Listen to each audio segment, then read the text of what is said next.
భద్రాద్రి కొత్తగూడెం జిల్లా అశ్వాపురం తహసీల్దార్ రాజారావు అవినీతి బాగోతం బయటపడింది. మల్లెలమడుగు గ్రామానికి చెందిన ఇద్దరు రైతులు తమ పట్టా పాస్ పుస్తకాలు రిజిస్టర్ కోసం సంబంధిత తహసీల్దార్ను సంప్రదించారు. ఈ నేపథ్యంలోనే రాజారావు సదరు రైతులను 25,000 రూపాయలు డిమాండ్ చేయడంతో 8,000కు ఒప్పందం కుదుర్చుకున్నారు. కార్యాలయంలో మొదటి విడతగా 5,000 ఇస్తూ రైతులు తమ సెల్ ఫోన్ వీడియో తీశారు. అనంతరం సోషల్ మీడియాలో పోస్టు చేయడంతో తహసీల్దార్ రాజారావు బాగోతం వెలుగు చూసింది. దీంతో ప్రజలు అవినీతి అధికారులపై కఠిన చర్యలు తీసుకోవాలని డిమాండ్ చేస్తున్నారు.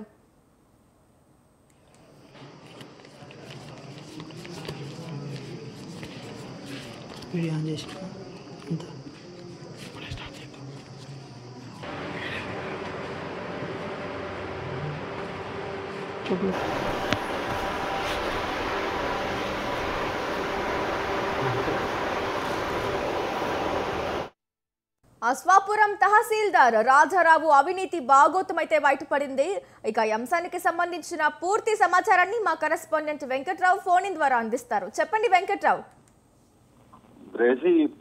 భద్రాద్రి కొత్తగూడెం జిల్లా అశ్వాపురం తహసీల్దారు రైతుల దగ్గర డబ్బులు డిమాండ్ చేయడం, రైతులు కూడా తహసీల్దార్ అడిగినంత కాకుండా కొంత ఎంచుకుంటా అని చెప్పేసి దాన్ని వీడియో ద్వారా చేయడం, ఆ వీడియో ఈ సోషల్ మీడియాలో చక్కర్లు కొట్టడంతో అశ్వాపురం తహసీల్దార్ రాజారావు తన ఫోన్ స్విచ్ ఆఫ్ చేసుకున్నారు, అందుబాటులో లేకుండా పోయారు.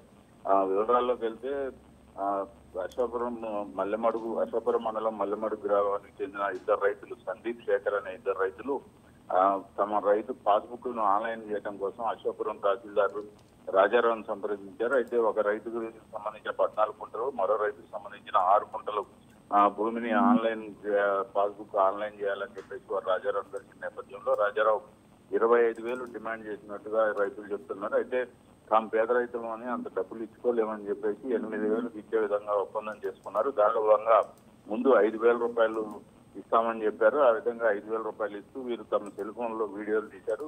ఈ వీడియోలు ఇప్పుడు బయటికి రావడం సోషల్ మీడియాలో తిరుగుతుండటంతో ఒక్కసారిగా ఇక్కడ ప్రాంత ప్రజలు తీవ్రంగా చర్చించుకుంటున్నటువంటి పరిస్థితి కనపడింది.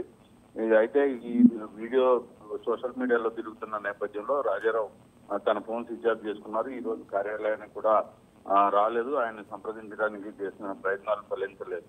అదేవిధంగా ఇక్కడే సంబంధించి మళ్ళీ బోర్గంపాడు ఏసీబీ కార్యాలయంలో కూడా ఈ రోజు బోర్గంపాడు తహసీల్దార్ కార్యాలయంలో కూడా ఈ రోజు ఏసీబీ దాడులు జరిగాయి. అక్కడ computer operator Navakanth ration card upload process కోసం 4,000 రూపాయలు డిమాండ్ చేశారు. 4,000 రూపాయలు ఇచ్చుకోలేని చెప్పేసి 2,500 ఇచ్చుకుంటానని చెప్పేసి వారు చెప్పడంతో ఆ 2,500 ఇచ్చేందుకోసం ఏసీబీ డిఎస్పీ రమేష్ ను ఆశ్రయించడంతో ఆయన సూచనల మేరకు 2,500 ఇస్తుండగా ఈ రోజు తహసీల్దార్ కార్యాలయంలో కంప్యూటర్ ఆపరేటర్ నవకాంత్ రెడ్డి పట్టుకున్నారు. ఆయన ప్రస్తుతం డిఎస్పీ రమేష్ విచారిస్తున్నారు. గ్రేసి రైట్ వెంకట్రావు, థ్యాంక్ యూ.